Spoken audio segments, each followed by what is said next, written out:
I had a bunch of calls earlier. Someone was from family, and some ended up being marketers, I guess, spammers. People named they want to help me advance my studies. Good. Nah. Well, I went ahead and ate dinner.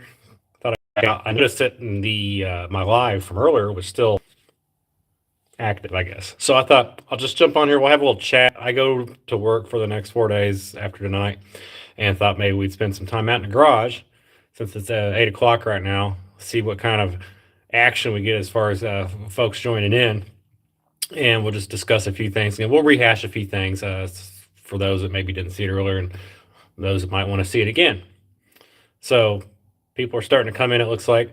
So I thought I'll try again, and we'll try to maybe dig up some new subjects to discuss. And I asked everybody earlier in the earlier chat, said, let me know how your project is doing. Hey, Big J, 007, good to have you here. Figure if some people want to share what they're going through with their project, if anything at all, or any projects that they're looking for or looking to get rid of. It's not the ideal space to do it, but it's a good spot to do it now. And we'll try to, the people that have been long suffering with the channel adversity here as of late, appreciate you for sticking around, continuing to watch the videos that are being reposted, rebranded basically, for legal reasons and for just stepping into the future a little bit. So I figure we'll rehash what we're doing, kind of just a rewind of the last couple lives I've done, and that was basically all today. It's been a good day to be out here working. It's not too cold. It's not warm. Just a good day. Getting some stuff taken care of. We'll go ahead and show you. Just rehash that again. So I've got two quarter axle house. This one, K-Series Dodge van, late 60s, probably a 68, 67. And oddly enough, the original width of it from flange to flange was the exact same as 66, maybe 65, 66 C-bodies, which is what this one was. So both of them had the exact amount of work done on them as far as what was cut out. So 1 7/8. This was just kind of my template to draw it around there. I would score a mark on each side of that paper and then do the same thing over here. And then when you go to bring your ends together and weld them up with the proper kit, you know, the bar and the 4 points of contact for the pucks that you stick in there, and also with the third member that sits inside of there. Got it all together. So they, like I said, C-body, A-Series van.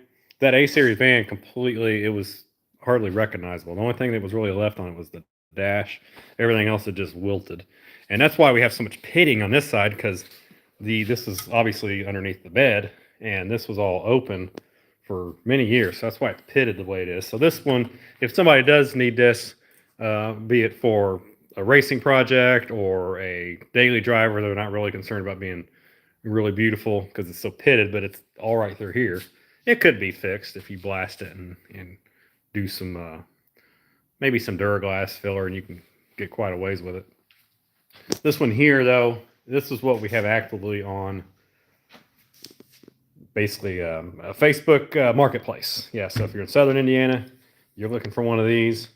Here's one right here. I have it listed for $325, but if you are one of my viewers, you let me know you're one of my viewers, then I'll let it go for $275. So anybody needs one, there it is. This one is 56 7/16.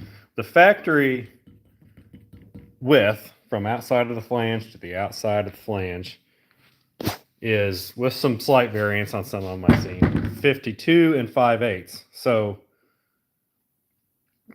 you could use your stock axles on this. They might get a little tight at the center, so you could either have it machined. It might fit okay, but you can, if you had to, you can get the end of the axle machined, probably a 1/16 of an inch on each end, this end and then this end, and you'll be good. Otherwise, a lot of these guys that are buying stuff like this, they're getting either custom axles or they're having their axle shortened and resplined if they have the proper axle for it. You know, they're not tapered axles.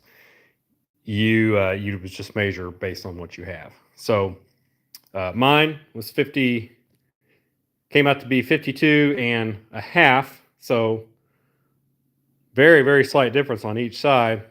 The stock A body axles, which I got from Dr. Diff, they fit in there just fine. So that's just a little heads up, and I do have them marked and let you know. So when I get some more, we're going to cut them and be a little more careful. Yeah, like Big Jay says, you could probably run the green bearings, no thrust button, stuff like that. Now I know the pieces, the hog heads I have, they don't have thrust buttons in them. I'm not sure why, but when we look, they're flat down in there. So I don't know what's going on there. Maybe the earlier like 742 cases didn't have it. I don't know. But there's always different variations, and you can get away with a lot with this little difference because you're only going one side to the other. Now I could see you have a quarter of an inch or a half inch, let's say an eighth of an inch total. That's not very much. It's only 1/16, and you always have a little bit of play on each end. So like I said, green bearings could do pretty good there too. Like I said in mine's eighth of an inch short, but you know there's a 16 inch on each side that you got to play with, so you're good there. So that one, like I said, is actively for sale. This one up here, I just got to clean it up, clean the ends up, and then it'll be ready. It'll probably be a little bit cheaper anyways. So if you're looking for a really affordable one, and it's mainly due to all this, the pitting and some of that stuff there, it will be probably for you guys, probably $250. So that's something that you want to consider. You can let me know. Again, I'm in southern Indiana. If you look on a map and see Louisville, Kentucky, well, that's the closest metro area that I'm close to. So that's going to be about 25 miles from you. So, yeah, Clayton says he needs one later. And, you know, we're looking, if we do okay with selling these, I can make a little extra money. It's basically my side money. I've got that one there, which needs to have tubes added to it and it ends. So we can work that into something. And then we'll also, Kyle RT's Mopar Salvage has a bunch of them. And we might work out a deal where he gets a little commission, or we just buy them outright from him and then I take them and convert them. I have the whole kit like I've shown some of you before. And here's the ones that goes on the ends. The dirty end is the Mopar. I think these can also do Dana's, and I think 4 9-inch. So one or the other on those. These are the pieces that go in the actual in place of the carrier on the third member, and then these are just locks for the bar if everything's loose and stuff like that. So you got that, and then the bar itself, which you run through the entire thing. You see some of it sticking out here. That bar, as long as you can turn that bar while you're welding it up, you're in good shape. Your axles are going to sit in there and not get in a bind or in a twist and then premature bearing failure. So that's the whole purpose of doing that a certain way. Even though the axle tubes might not line up, you can have this off a half an inch and this off a half inch here. As long as you can weld it together and that axle setting in these from here, all the way down there, then you're going to be in good shape. So usually if they're out bad enough, I will split it, knock the tube into submission a little bit, and then we'll weld it back. Sometimes I've had to do that on a few of these. They can be kind of bad because they're really back in here. They're sheet metal. They're heavy sheet metal. That's sheet metal. It's all stamped, and then they have basically a 3-inch, quarter-inch wall tube on the ends of them. So, and they usually weld them up right about in there from the factory. So that's how they do those. Bad buffering. Okay. Well, let's see what I can do. Let me see if I can get something changed here. We'll try to go to a Wi-Fi here. I do have Wi-Fi in the shop. It was off, so. Yeah, Big J. That's the problem with most of us. We're not local to each other. We're all too far away. But that's all right. Now, we do have Michael in here. He was telling me about the buffering issue. Hopefully that's straightening up. And we got 24 people in here again. So thanks for showing up tonight for the garage chat. The 2 scoops, I have been working on those tonight. Some of you saw that earlier. I got some little markings on there showing where I need to make adjustments. Those adjustments were in the holes. So if you take the scoop off and where I drilled the holes off of a template that I made, there was some little erroneous, because you have those large sheet metal nuts right here like that. And so that shoulder can fit up in the hole in cases like this here. So I kind of opened the holes up on some of them, made them look uniform. That way you can get that sheet metal nut in there and then thread it and then be able to put a deep well socket on it. So we got all those straight. I opened up the holes where needed on the actual outside skin and then the underpinning. So both of them are on there. And when it comes paint time, we'll pop them off and get everything prepped up. But we have them set. And you notice if you got the factory style or the factory scoops, you should have that baffle on the inside of the scoop that's integrated. Well, notice how it's right in behind this hole. That tells you that this hole is in the correct location. Although the dusters did not have the hole on twisters originally, they were just flat right there. The darts and the coronets, that meant the hole was in that location. So relative to this would be the correct location for the hole. I've seen some people have the hole over here, back here in some cases, because they don't have the scoop in the proper location. They'll have it over here.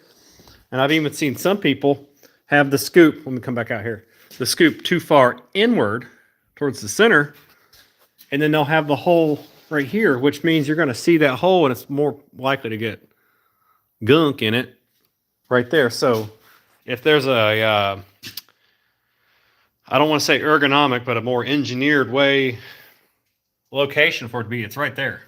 That's where they are in the darts and all that, even though the hood design is a little different. That's where they belong. All we got to do with these is get the gasket that sits inside here, keeps the rainwater out, and then we'll get the bezel to go on each side. You can see screw holes here, so we need to get the bezel. We'll probably get the flat black ones. We'll paint these black. Most of the hood will be the flat black, with the exception right through here. This will be the paint color, so it'll be the green color, and you're going to have your ladder stripe that strobes and gradients back to a there, and then I think there's a pinstripe around here. So that's the bulk of the hood. 80% of the hood's going to be black. So that'll all blend in black, black, black, and you can see the bumps, and you see your ladder stripe. And then we're going to go with the gold duster style stripe down the side. So it'll be I want to be a little different. I don't want to just put the standard 340 upper body line stripe. I'm going to do that one that you saw on the gold dusters a lot, which was a solid stripe with a pinstripe around it. And it really followed this contour here, but only hugged that center line. So it was narrow, and then it kind of widened out. And that's what's going to be there. Now on the back, and that'll be white if I didn't say it already, we'll have the white stripe that goes around here with the little duster tornado. So that's what's going to be going on there. Unfortunately, I haven't just been able to do very much in this car. I've been doing a lot of work on the house. And stuff's just expensive. And earlier I kind of went on a rant about it. Here's our steering box. That's our power steering box, Chrysler unit. And traditionally, when I've done or had, restoration, I will take one of those. I'll send it off to Firmfield out in, I think they're in Washington State. So Pacific Northwest. I'm in the Midwest. So it's pretty good shipping for something that weighs as much as those do. And last time I had one done by them, it was, I don't know, better part of $300, maybe into the $400 range after shipping. Well, now just for the service alone, it's like $525, $550, and then you got to pay shipping. So that's rough. I'm having a hard time with that one, guys. As much as I am a big believer in their steering upgrade. It feels like a modern new car, has a good road feel to it. I'm absolutely 100% considering just getting a parts store box and then taking that one into the core.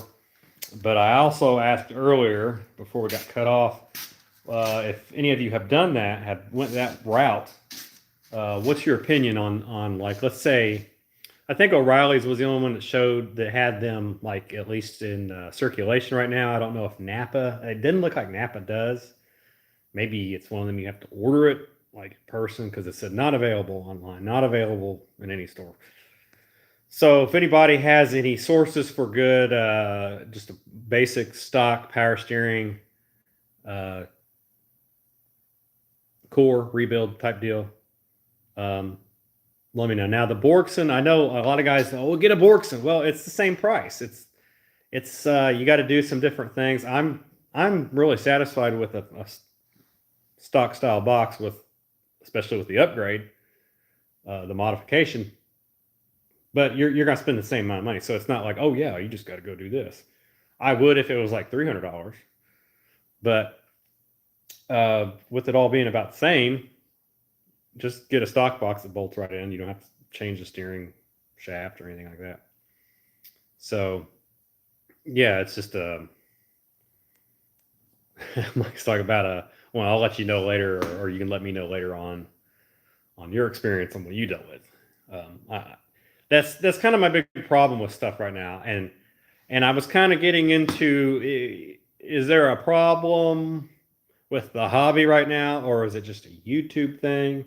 And what I'm getting at is when we post videos now, I would say for the past 4 or 5 years, I have had a steady in my month that follows me. It's how they usually do your analytics. So in the last month, so the last 28 days, it says here's what your analytics are, and here's your numbers. So your views, your watch time, and you can always adjust that and see more. But it's like you're running total your baseline, and your subscribers. Well, I've always had like a steady 24 to 44 on average subscribers. So right now it's showing like 7.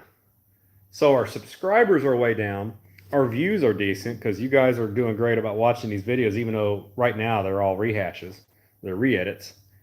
But there's a big talk, like you look at certain channels, if you're in a certain algorithm, you'll see, oh yeah, YouTube's doing some stuff right now, and they're doing this, that, and the other. You might not be getting any views. You might not be getting any subscribers. I'm wondering, is it that, or is it actually a hobby problem? Because my goodness, the cost of all this stuff, that stud kit was like $120 shipped, and after taxes. Just some, I know they're special, but they're what is it, 16 studs, 16 sheet metal nuts, and 16 little gaskets. So that's a lot for what that is. I needed it though. So thanks again, Michael, for that, because that was just something I'm like, well, I'm just going to buy something right away, and that's going to be it. That was one of the next stages, is to get all your fasteners. But there's stuff like the steering box, and then because we have to still get an engine rebuilt, we're going to have to get, I know, calipers. We have the rotors and all that, and get calipers, get the transmission rebuilt, get an interior, get a windshield. We have all the other glass. I bought a lot of other seals. We need to get the faceplate for the dash, the rally cluster, re-chromed. And most of those type things are going to be anywhere from $250 to $500-$600 a pop. So it's not a cheap hobby, especially when you get to this point of it. And we've been working on this car for 5 years, so it's getting a little tedious in that manner. And maybe that's why we're falling off. Or is it a hobby thing, just the hobby thing, or is it tied into the hobby thing because it's it takes so long to do this stuff now, or is it just a YouTube thing? I don't know. Either way, I appreciate y'all watching. Yeah, a lot of stuff to get still. So you're just wanting to get, you want things good, and who am I to say that the Chrysler original style steering is not good enough? I mean, that would be a standard. That was their standard. It was kind of loose.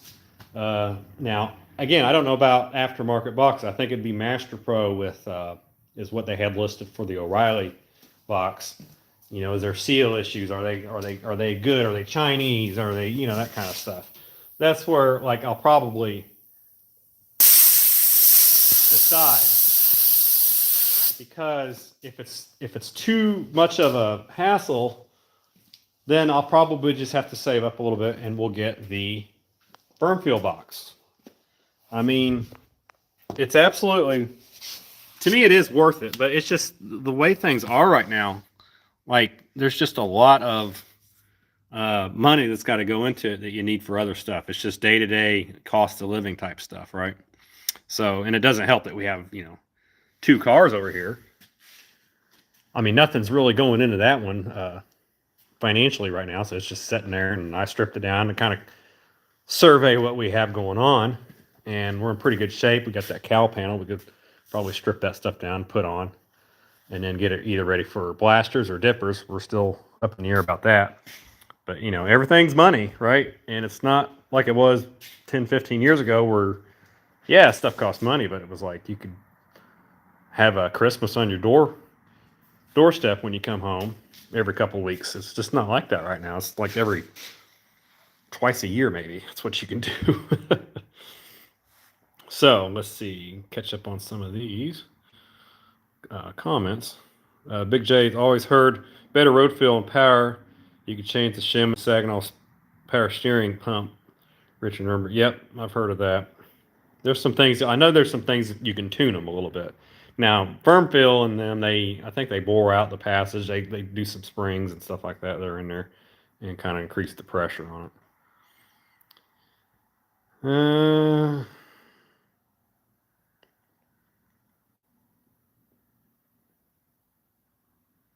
Yeah. Mm-hmm. Yeah, so you're just, if it was the only thing I needed was the steering box, I'd already have had it done. But when you have to, I mean, here's the thing: the back end of the car, besides shocks, are done. The only thing the front needs is some calipers, brake hoses, and then a steering box. Because that's why, if you notice, the wheel is kicked out, and the drag link is doing that because there's nothing to anchor it there. So at least you can make the car steerable in a situation where you need to move it around out here in the driveway. And then you have a big portion of your car together, and you're really just a rolling shell, an honest rolling shell. And then you can start working on everything else. You know, back in the day, a lot of people would have gotten a car, and this is almost where they would have started anyways, other than, you know, sanding it down. And I mean, it would have already had everything in it, really. And this was missing a lot. Of course, we had to rebuild a lot of things. It's just kind of, that's the nature of the beast right now, especially when the car was as bad as this one was. So, kind of hard to say right now. And then, you know, we all have our life situations with like jobs and stuff. You know, I'll give you a little personal story. I work in maintenance. I won't say too much about it, but I work in maintenance where I'm at. And a lot of the guys I work with, I've kind of discovered that I can probably do a little more than what I thought I could when I went in there earlier in the year. That's when I got hired on a facility maintenance front. So I thought, well, they have another position to open for the next step up, and I'm at one level, and this was for the next level, and I applied for it. We have a new boss, but he had other plans. He didn't have anything written on the application or anything like that. He'd come up to me and ask me, "Hey, if you apply for that job, I'd like you to do this, this, this, and this, and go do this." And it's basically out of house classes, and for a totally different career that isn't even listed on the application. And they got around to asking me. They said, "Well, are you interested in doing what he asked?" I said, "No, I'm interested in the application I put in for." And they said, "Well, he doesn't want to apply. I doesn't want to interview you unless you're interested in that." So I said, "I guess you don't want to interview me then." So, you know, you're kind of dealing with that. You remain stagnant in something because you're trying to go by it honest. And who am I to say that if I would have taken that and then it wasn't in writing? You don't know what they do. You know, you need to be professional about it and put it all in your application. And so people are dealing with stuff. I've talked to a few people in different livelihoods that have dealt with kind of odd situations. It's a very strange stuff, and you kind of leaves you sitting where you're at, and you can't advance in a way. At least not, you know, by the small print, I guess you can put it, but it's the way it is. So, like I said, that one's next. This one's on Marketplace, $325. But if one of you guys here needs it, drop me a line. I'll let you have it for $275. I'm in Southern Indiana, and if you need perches welded on it, and you don't have a welder, you can't do it yourself, I can at least square it up factory style to 2 degrees difference for you. And you can send some to me, or I'll order them. You can just add the price to it. However you want to do it. I'm flexible, whatever. If it helps you out. But that one's available right now. Then we'll, like I said, we'll maybe do another one later. That'll be a build on rather than a cut down. So, all right. So I will officially shut down the garage chat for tonight. We're happy with our scoops, thanks to Michael. Make sure it shuts. There we go.